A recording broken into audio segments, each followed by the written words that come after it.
우리가 열린 마음으로 환한 마음으로 하나님의 말씀을 받기를 주의 이름으로 바랍니다. 사람들은 자신이 어떤 일을 성공을 거두면 그 성공한 것을 지키기에 급급합니다. 자기 것을 보호하고 유지하기 위해서 끊임없이 수단과 방법을 가리지 않고 그 일을 수행하는 것이 우리 인간의 모습이에요. 그 증거 중에 하나가 중국의 만리장성이라고 할 수 있습니다. 진시황이 그 넓은 나라를 차지하고 이제는 내 땅, 내 아성을 지키기 위해서 만리장성을 쌓았어요. 만리장성의 길이가 무려 5,000km라고 합니다. 5,000km면 서울에서 부산까지가 500km예요. 그러니까 서울에서 부산을 10번을 왔다 갔다 할 수 있는 거리를 장성을 쌓았어요. 여기는 아무도 침범하지 못해. 여기는 내 땅이야. 누구도 빼앗을 수 없어. 라고 하는 장성이 바로 만리장성입니다. 그것뿐 아닙니다. 중국만 그런 게 아니에요. 유럽을 가면 영주들이 자기가 땅을 차지하고는 그 어떤 재난에서도 자기를 보호하기 위해서 유럽 사람들은 성을 쌓았어요. 그 성에 들어가면 누구도 못 따라와요. 그래서 높은 성벽을 세워서 문을 탁 닫으면은 그 속에서 자기들은 쌓아놓은 음식을 먹고 곡식으로 몇 수년을 버틸 수 있도록 만들어 놓고 그 성을 세웠어요. 나를 지키기 위해서 얼마나 사람들은 머리를 쓰고 노력하고 있는지 모릅니다. 그런데 유일하게 세계를 정복하고 유럽을 정복한 후에 길을 낸 제국인데 바로 그게 로마 제국입니다. 2000년 전에 그들은 8만 킬로에 해당되는 도로를 유럽 전역의 거미줄처럼 깔기 시작했어요. 길을 낸다는 것은 우리는 열린 생각을 가져야 된다는 것입니다. 로마의 생각은 항상 좋은 것은 받아들이는 습성이 있어요. 그래서 자기가 보니까 자기보다 훌륭한 문화가 있어요. 로마 사람들이 보니까 어떤 문화가 훌륭하냐면 그리스 문화가 너무 훌륭한 거예요. 그래서 로마 나라는 그리스라는 문화를 싹 받아들여 버립니다.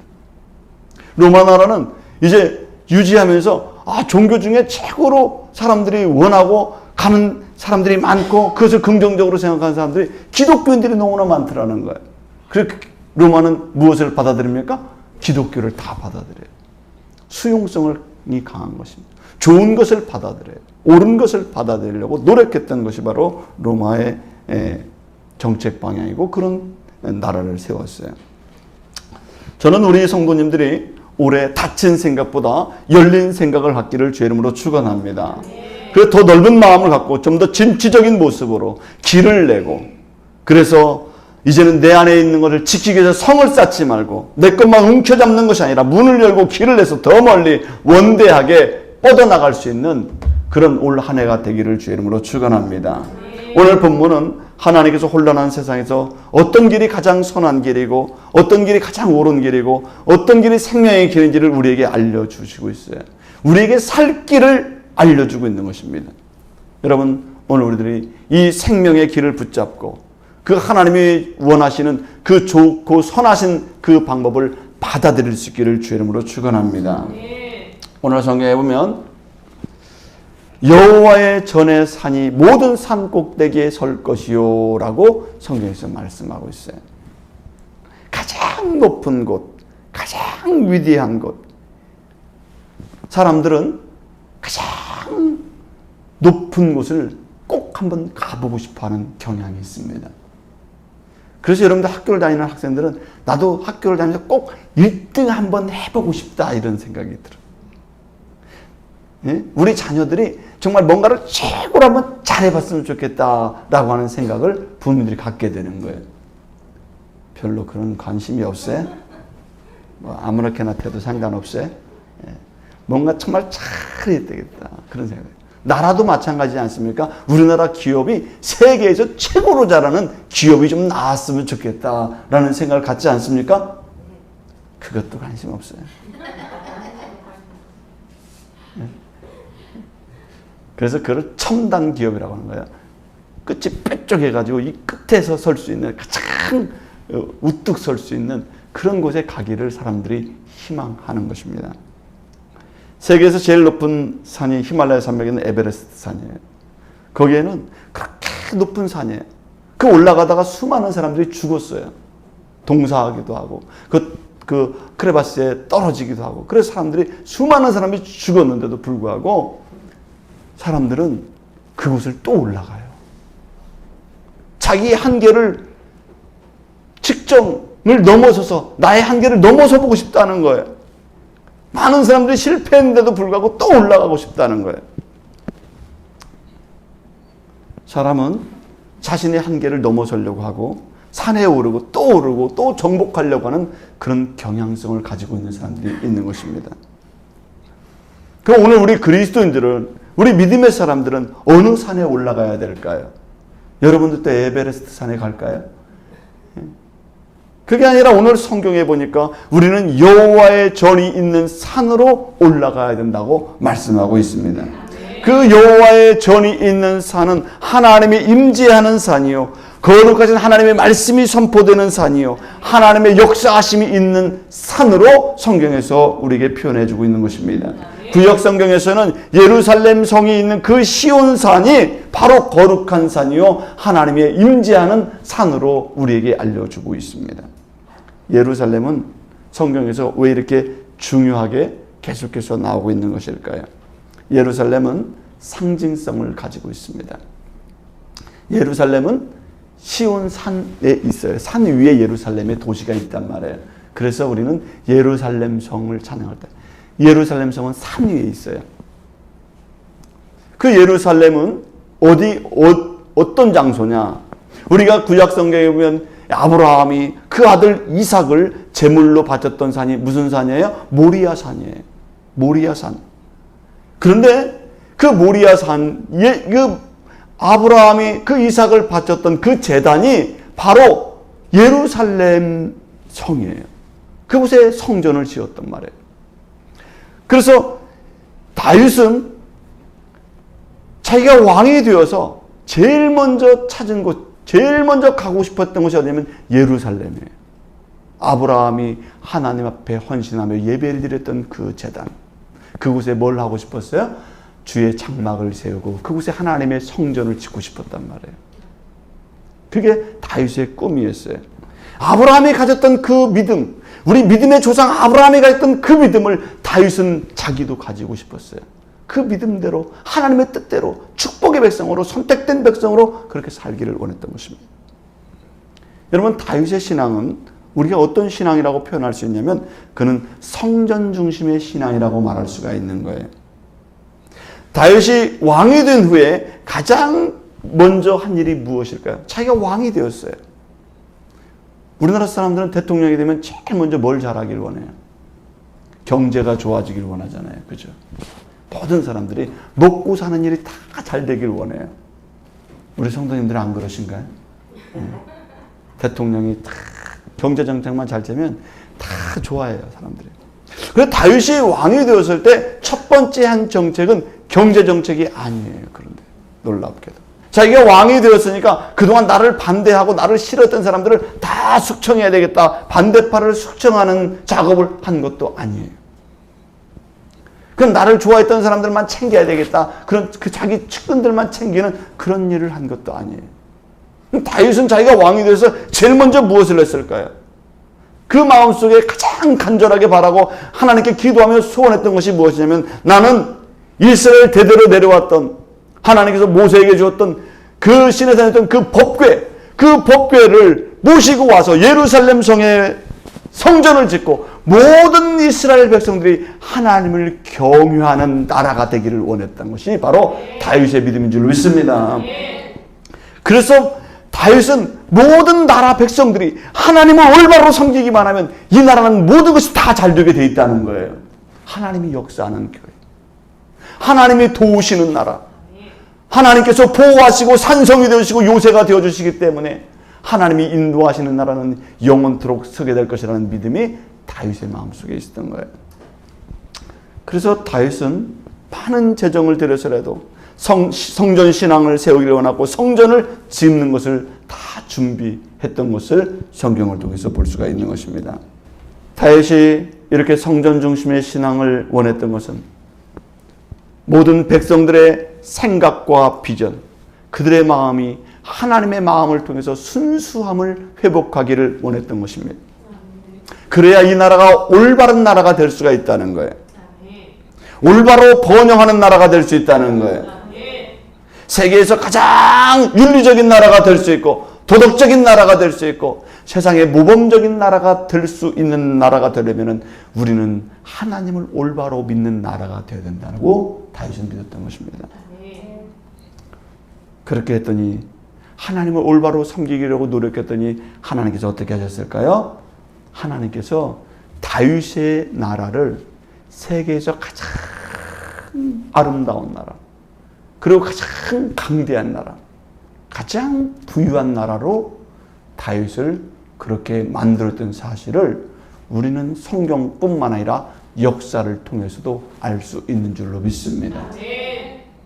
하나님을 섬기기를 간절히 사모하고 하나님의 성전 중심의 신앙을 올바로 세웠던 다윗은 다윗뿐만 아니라 솔로몬 때에도 그 근동 지역에 가장 부강한 나라, 가장 강력한 나라로 하나님께서 다윗을 그렇게 세우셨다는 사실을 우리는 성경을 통해서 볼 수가 있는 것입니다.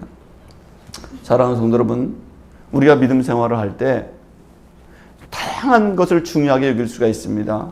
그러나 여러분들이 올해 성전 중심의 신앙을 회복할 수 있기를 주의 이름으로 축원합니다.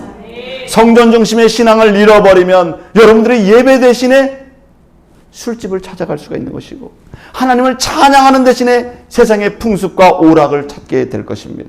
여러분들이 기도하는 대신에 세속적인 언어들이 내 마음을 파고 들어와서 악한 생각들과 언어들이 곰팡이처럼 내 안에서 번져나갈 수밖에 없다는 사실을 여러분 기억할 수 있기를 주의 이름으로 바랍니다. 성전 신앙을 우리가 회복해야 되는 것입니다. 하나님께 예배하는 그곳에 하나님이 임재하실 것이고 예배하는 곳에 은혜를 주실 것이고 예배하는 곳에 하나님의 말씀이 나의 혼과 영과 관절과 골수를 찔러서 나를 변화시키고 내 생각을 변화시키게 될 줄로 믿습니다.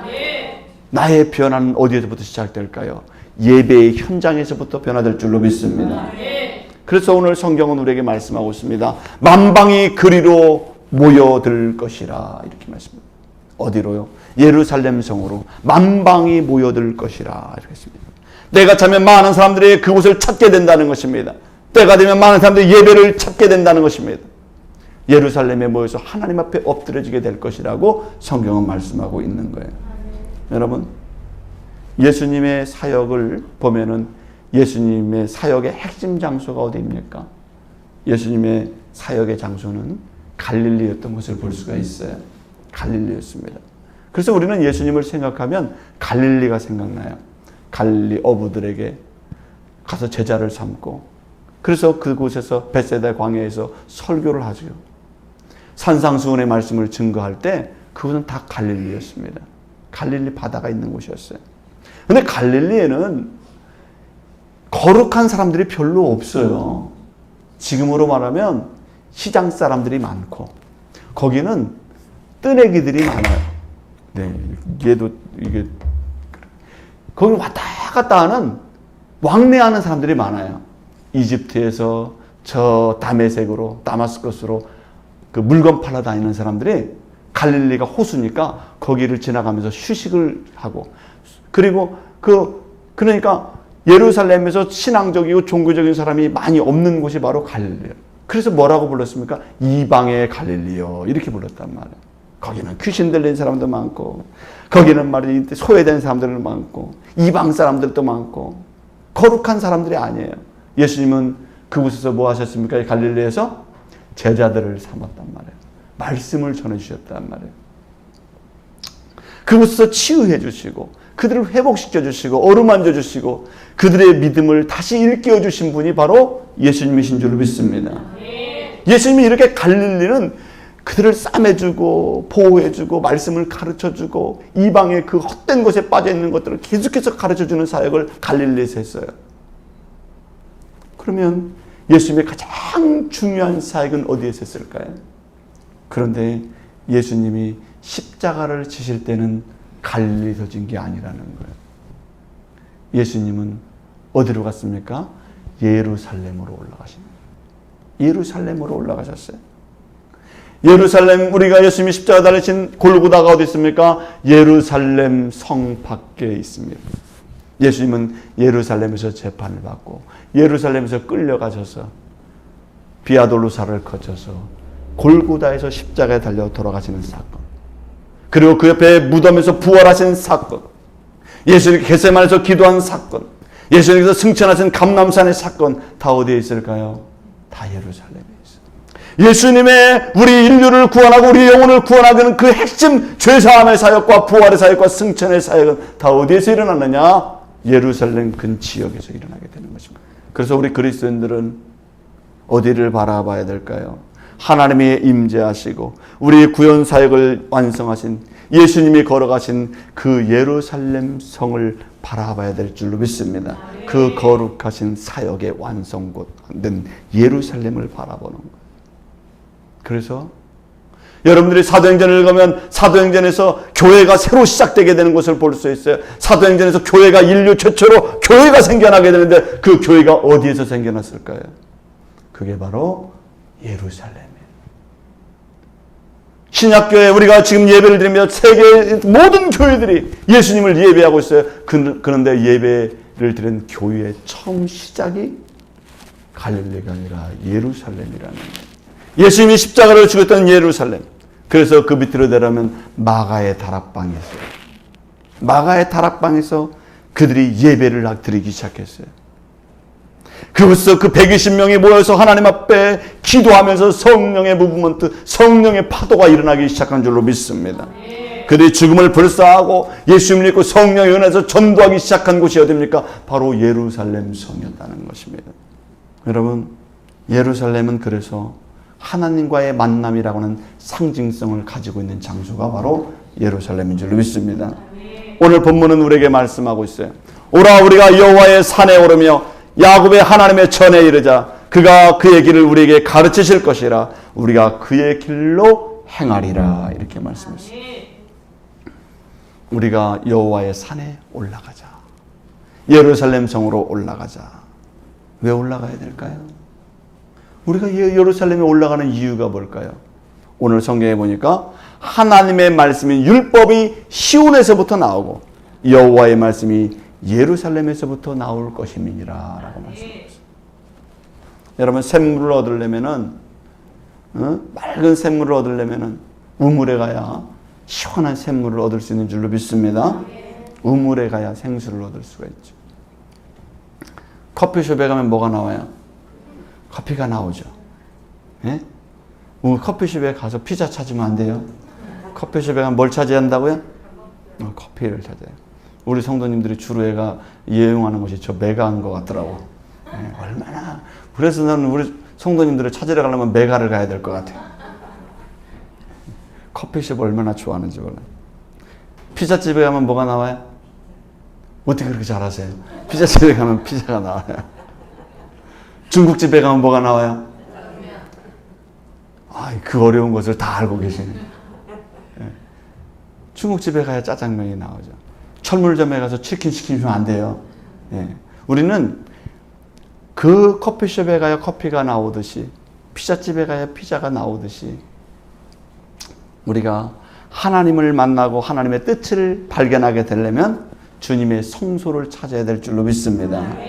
그래서 다윗은 하나님의 법궤 앞에서 자기가 예배를 드리고 하나님을 찬양하고 하나님의 법궤인 하나님의 성소에서 하나님을 느끼고 깨닫고 기도하며 자기의 생각과 마음을 올바로 갖고 그 나라의 왕으로서 사역을 감당하기를 원했던 것입니다. 그래서 다윗은 성전 신앙을 그렇게 중요하게 여겼던 거예요. 그랬더니 하나님께서 어떻게 만들어줬어요? 다윗을, 이스라엘 사람들은요, 다윗을 왕 중의 왕으로 표현해요. 우리나라의 왕은 제일 위대한 왕이 누구예요? 세종대왕이죠. 마찬가지로 이스라엘의 가장 위대한 왕은 다윗 왕이에요. 예루살렘 성에 가면요, 예루살렘 성에 가면 지금도 한 사람의 무덤이 있어요. 누구의 무덤이냐면 다윗의 무덤이 있어요. 다윗의 무덤이 다 있어요. 그만큼 지금도 3000년이 지났음에도 불구하고 다윗의 그 신앙이 그 이스라엘 백성들이 그 다윗의 성전 중심의 신앙, 하나님께서 번성케 하시던 그 축복의 그 시대를 이스라엘이 타지 마시기를 간절히 기도하고 그곳에 가는 데마다 기도하고 있는 거예요. 사랑하는 성도 여러분, 원래 여러분의 신앙이 성전 중심의 신앙을 철저하게 회복하기를 주의 이름으로 축원합니다. 오늘 성경에 보면 그분께서 우리를 판단하시게 될 것이다 이렇게 말씀하셨어요. 4절에 있는 말씀은 이렇게 되어 있습니다. 그가 열방 사이에 판단하시며 많은 백성을 판결하시리니 라고 되어 있어요. 내가 이 세상에서 어떻게 살았느냐는 내가 판단하는 것이 아니라는 것입니다.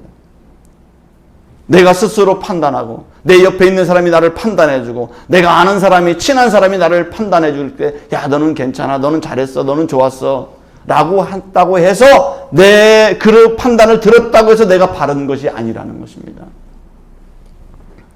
판단과 나에 대한 판단과 판결은 누구만 해줄 수 있어요? 하나님만 해줄 수 있는 줄로 믿습니다. 하나님이 우리를 창조하셨고 하나님이 법을 만드셨고 하나님께서 길을 알려주셨고 하나님이 우리 인생을 어떻게 살아야 될 목적을 하나님이 알려주신 줄로 믿습니다. 하나님이 성경을 통해서 우리가 이 땅에 어떻게 살아가야 되는지, 어떤 가치관을 갖고 살아가야 되는지, 어떤 목적을 갖고 살아가야 되는지, 어떤 재물관을 가지고 살아가야 되는지, 어떤 세계관을 갖고 살아가야 되는지 하나님 우리에게 성경을 통해서 다 알려준 줄로 믿습니다. 그 성경을 기준으로 우리를 판단해 주시는 거예요. 누가? 하나님께서 판단해 주시는 것입니다. 사도행전 1장 7절에서 이렇게 말했습니다. 이르시되 때와 시기는 아버지께서 자기의 권한에 두셨으니 너희가 알 바가 아니요 라고 말씀했어요. 하나님의 권한에 둔 것을 우리 인간이 침범해서 알려고 하지 말라는 거예요. 하나님께서 재림하는 날도 알려고 하지 말라는 거예요. 하나님의 고유의 권한이라는 거예요. 하나님이 우리를 판결하시고 판단하실 텐데 그것을 너희들이 간섭하지 말라는 그건 고유한 하나님의 권한이라는 것입니다. 로마서 9장 21절에서도 말씀했어요. 토기장이가 진흙 한 덩이로 하나는 귀히 쓸 것을 하나는 천이 쓸 그릇을 만들 권한이 없느냐. 하나님은 토기장이시기 때문에 어떤 그릇은 귀하게 만들고 어떤 그릇은 천하게 만들어도 그 권한을 너희가 말할 수 없다. 토기장의 권한이다 하고 말하고 있습니다. 어떤 그릇은 밥을 담는 용도로 만들든 이걸 국을 만드는 용도로 만드든 부침개를 담는 용도로 만들든 그 권한이 누구에게 있다고요? 하나님께 있는 것입니다. 그래서 여러분들의 재능이 다 다른 줄로 믿습니다. 하나님께서 주신 그 기능을, 그 능력을, 여러분들 주신 것을 최대한으로 발휘하는 은사를 개발해서 살아가는 여러분들이 해야 될 일은 자기에게 주어진 것을 최선을 다해서 해나가는 일이 우리에게 필요한 줄로 믿습니다. 하나님이 왜 나를 이렇게 만들었느냐고 막 원망하고 하나님 나는 싫다고 내 얼굴이 왜 이렇게 못생겼냐고 이렇게 하면 안 된다는 거예요. 어떤 사람은 자기 얼굴만 탓해야 되는데 다른 사람은 왜 이렇게 못생겼냐고 해요. 다른 사람 못생겼다고 얘기하면 안 돼요. 왜? 하나님의 작품인 줄로 믿습니다. 그 사람 얼굴은 70억 분의 1이에요. 세상에 하나밖에 없는 작품인 줄로 믿습니다. 그 때문에 우리는 모두 다 귀한 존재예요. 하나님께서 만든 그 권한, 하나님의 모든 판단의 능력은 하나님께 있는 거예요. 우리가 시비할 게 아닌 것입니다. 하나님은 무엇을 기준으로 우리를 판단하실까요? 우리에게 판단할 수 있는 근거를 다 주셨어요. 뭐냐면 66경 성경인 정경을 우리에게 주신 줄로 믿습니다. 이 성경을 갖다가 다른 말로 하면 정경이라고 얘기합니다. 성경을 정경이라고 해요. 이 정경은 캐논이라고 하는 것입니다. 캐논이라는 것은 기준이 된다 이런 뜻을 가지고 있는 거예요. 이 성경이 내 삶에 뭐가 된다고요? 기준이 된다. 무슨 기준? 판단의 기준이 된다 그런 것입니다. 여러분들이 잘 살았는지 못 살았는지 옳게 살았는지 그르게 살았는지 그 판단의 그 저울은 어떤 저울에 달아놓고 여러분들을 판단합니까? 성경의 말씀의 기준에서 그 정경의 기준에서 여러분의 삶을 평가하게 된다는 것입니다. 우리에게는 그래서 우리 인생의 판단 기준, 내가 어떻게 살아가야 되는지 그 판단 기준을 여러분들이 성경에서 찾으시길 주의 이름으로 바랍니다. 그것이 기준이기 때문에 그런 것입니다. 우리는 매일 시간 안에서 살아가고 있습니다. 여러분 시간이 있어요. 시간이 0시부터 시작해서 24시간이 계속 돌아가고 있습니다. 여러분 어느 나라는 1시인데 어떤 나라는 9시고 어떤 나라는 8시고 어떤 나라는 5시고 그러지 않습니까? 그 누가 정한 거예요? 예? 왜 그렇게 정했어요? 예? 사람이 보니까 각 나라마다 해가 뜨는 시간이 다 달라요. 그래서 기준을 세운 거예요. 그 기준이 영국의 그리지 선문예라고 하는 그 장소가 0시간에서부터 시작을 하는 거예요. 그래서 0시간은 어디냐? 영국 런던 옆에 있는 그리지라고 하는 그곳이 0시간이에요. 그래서 영국과 우리나라는 9시간의 차이가 나는 것입니다. 기준이 있기 때문에 그런 거예요. 그 기준을 가지고 시간을 정하는 것입니다. 그래서 그 시간을 기준으로 모든 세계의 시계는 똑같이 돌아가지만 시간은 다 틀린 거예요. 기준이 있는 것입니다.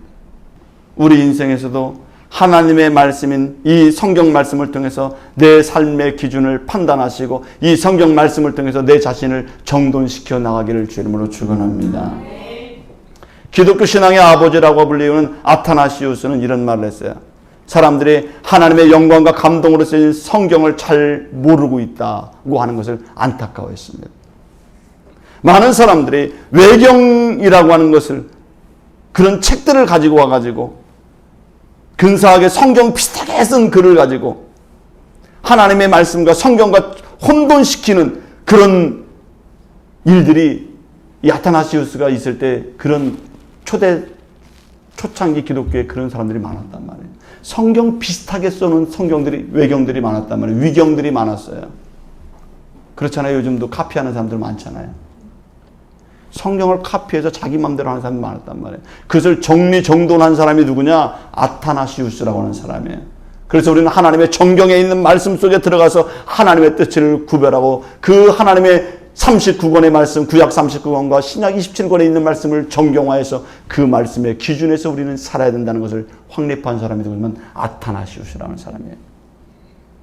여러분, 우리는 위경과 외경과 헛된 잡지와 세상의 어떤 흘러가는 책을 통해서 그곳에 내 삶의 기준을 세우지 마시기를 주의 이름으로 바랍니다. 하나님의 판단하시는 근거는 뭐라고요? 하나님의 말씀인 정경, 하나님의 생명의 말씀이 우리 삶의 기준이 되기를 주의 이름으로 바랍니다. 하나님은 이것으로 판단하시지 다른 책을 가지고 우리를 판단하지 않는다는 거예요. 세상의 책을 읽지 말라는 게 아니에요. 그것은 참고하시기 바랍니다. 그러나 가장 중요한 정경은 하나님의 말씀이에요. 내가 하나님 앞에 나서 판단받을 때는 이 말씀을 통해서 판단받게 된다는 사실을 꼭 기억하기를 주의 이름으로 축원합니다. 그러면 이 하나님의 말씀인 이 성경에 나에게 어떻게 하라고 말씀하고 있습니까? 오늘 성경에 있는 말씀을 통해서 우리가 2024년을 어떻게 살 것인가를 한번 생각해 보시기 바랍니다. 오늘 성경에서는 우리에게 보습과 낫을 만들고 준비하라고 말씀하고 있어요. 4절에 있는 말씀에 보면 이렇게 되어 있습니다. 무리가 그들의 칼을 쳐서 보습을 만들고 그들의 창을 쳐서 낫을 만들 것이며 라고 했어요. 칼을 쳐서 보습을 만들라 그랬습니다. 칼로 예전에는 무엇을 했습니까? 옛날 시대 칼로 칼을 왜 만들었어요? 긴 칼을 왜 만들었어요? 집에서 부엌에 쓰는 칼만 만들어야지. 왜 긴 칼을 왜 만들었어요? 이렇게 어려운 걸 답을 다 맞추시네. 제가 알려주려고 그랬더니. 긴 칼은 어디에 쓰는 물건이에요? 네, 전쟁에서. 전쟁에서 사용하는 무기인 것입니다.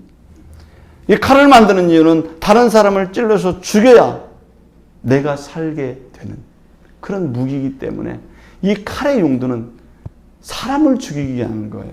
자신의 정적을 죽이고 내가 싫어하는 사람을 죽이는 용도가 바로 칼이라는 거예요. 그래서 칼은 전쟁 때 더욱 잔인하고 악하게 쓰이는 도구가 바로 칼이었습니다. 그런데 사람들이 칼을 만드는 이유를 잘 알고 보면 자기가 살기 위해서 만들어요, 칼을. 칼이 없으면, 내가 칼을 준비하지 않으면 내가 죽으니까. 칼이 없으면 내가 피해를 당하게 되니까. 칼의 피해를 보지 않기 위해서 내가 칼을 만드는 거예요. 그래서 사람들은 칼을 만드는 것을 당연시했습니다. 당연히 칼을 준비해야지. 칼 하나씩 준비하시기 바랍니다. 그와 비슷한 게 있어요. 지금도 미국에서는 총기를 사용하는 것을 금지하지 못하고 있어요. 사람들이 그 총기 사고로 수없이 사람들이 죽어가고 있어요. 사고로. 근데 미국 사람들은 생각해요. 저렇게 총기 사고가 많이 나니까 나에게 총이 하나씩 있어야 된다는 거예요. 나를 지키기 위해서는, 내 가족을 지키기 위해서는 뭐가 하나씩 있어야 된다고요? 총이 하나씩 있어야 된다는 생각을 하고 있어요. 그래서 사람들의 머릿속에 사람들이 총을 갖고 있기 때문에 나도 총이 있어야 된다는 거예요. 미국에서 2020년도 한 해 동안 총기로 죽은 사람이 몇 명이면 45,222명이 죽었대요. 총기로. 흑인들의 57%가 총기에 의해서 희생됐대요. 백인들은 93% 이 총으로 사고가 났는데 자기 스스로 목숨을 끊는데, 백인들은 스스로 목숨을 끊고 흑인들은 누구에게 총에 맞아서 죽고, 그게 미국의 현실이에요. 사람들이 자녀를 학교를 보낼 때 총기 때문에 혹시 문제가 생길까 봐 걱정하면서 학교를 보내야 되는 거예요. 장사를 해서 돈을 많이 벌어도 걱정이 되는 거예요. 총기 강도가 들어오면 그 있는 재산 다 털리게 되는 거예요. 총기 때문에 마음이 편하지 못해요. 빨리 총기 사용을 금지해야 되는데 사람들은 내 총이 있어야 나를 보호할 수 있다고 얘기를 하는 거예요. 얼마나 어리석습니까? 근데 미국 사람들이 한국 와서 놀래요. 왜냐면 한국 사람들을 보니까 남자들이 총을 못 쏘는 사람이 하나도 없어요. 너무 잘 쏴. 한국 사람들. 다 어디서 배워왔어요? 군대에서 다 배워왔어. 못 쏘는 사람이 없어요. 그런데 한국에 왔더니 총기가 하나도 없어요. 총기를 못 쏘게 해. 불법이야. 우리도 미국처럼 총기 하나씩 가질까요? 은행이 존재하지 않을 겁니다. 한국은. 24시간 편의점이 다 문을 닫을 거예요. 아마. 총기가 없으니까 안전하고 좋은 나라가, 그리고 생산적인 안전한 나라가 있게 된 줄로 믿습니다. 저는 미국 사람들이 이 성경 말씀을 들어야 된다고 생각합니다. 칼을 쳐서 보습을 만들라. 이 칼을 쳐서 전지가이나 이런 거 만들라는 거예요. 농사 짓는 일을 만들라는 거예요. 가지 치는 것을 만들어야지 칼로 사람을 죽이는 걸 만들면 안 된다는 것을 성경에서 말씀하고 있는 줄 믿습니다. 그래야 더 안전한 사회가 될 수 있는 것입니다. 그런데 이 칼은 사실 우리들의 마음 속에 칼을 마음에 품고 살아가는 사람도 있다는 겁니다. 보이는 칼만 칼이 아니에요. 우리 마음 속에 칼을 갈고 사는 사람들이 있어요. 칼은 무엇을 상징합니까? 보복하는 마음을 상징해요. 칼은 미움을 상징하는 것입니다. 칼로 다른 사람의 마음에 상처를 주는 것을 의미해요. 칼은 이기적인 행동을 의미하는 것입니다. 남을 죽여야 내가 사는, 사랑과 관용과 은혜가 없는 그런 칼은 날카롭고 예리하고, 그래서 나만을 위해 보호하기 위한 그런 마음이 바로 칼 같은 마음인 거예요. 성경에서 보면 베드로가 예수님이 겟세마네 동산에 있을 때 예수님을 십자가에 잡아 죽이기 위해서 사람들이 몰려오자 베드로가 칼을 가지고 있었어요. 베드로가 칼을 가지고 예수님을 잡으러 오니까 칼을 휘둘렀어요. 베드로가 사실 성질이 급한 사람이에요. 칼로 휘둘렀어요. 근데 이 칼에 누군가 베였어요. 그게 누구냐면 대제사장의 종이었던 말고라는 사람의 귀가 잘려나갔어요. 성경에 보십시오. 요한복음 18장 10절에서 이렇게 말씀했습니다. 시몬 베드로가 칼을 가졌는데 그것을 빼어 대제사장의 종을 쳐서 오른편 귀를 베어버리니 그 종의 이름은 말고라. 이렇게 되어 있어요. 베드로는 예수님을 잡으러 오는 사람들 중에 한 사람이다. 그 말고가 예수님을 잡으러 오자 칼을 휘둘러서 했는데 말고가 피한 것 같아요. 피하니까 귀가 잘라나갔지. 베드로는 예수님을 보호하기 위해서 자기는 사람을 죽이려고 생각했던 것입니다. 예수님을 지키려는 이 베드로의 행동은 엄청나게 용감한 모습처럼 보여졌어요. 나는 주님을 지켜야 되겠다는 거예요. 주님을 사랑한다는 거예요. 그래서 과격하게 무력적인 방법으로 이 베드로는 칼을 휘둘렀어요. 그 모습을 보고 예수님은 베드로에게 어떤 말을 하셨을까요? 베드로야, 네가 진짜로 나를 사랑하는 것을 내가 오늘 알게 됐다. 이렇게 말씀하셨을까요? 베드로야, 네가 진짜 나를 지켜주려고 도와주니 정말 고맙다. 이렇게 얘기했을까요? 베드로야, 네가 진짜 제자다. 내 생명까지 지켜주려고 하다니 나는 이제 너를 믿고 있을게. 이렇게 얘기했을까요?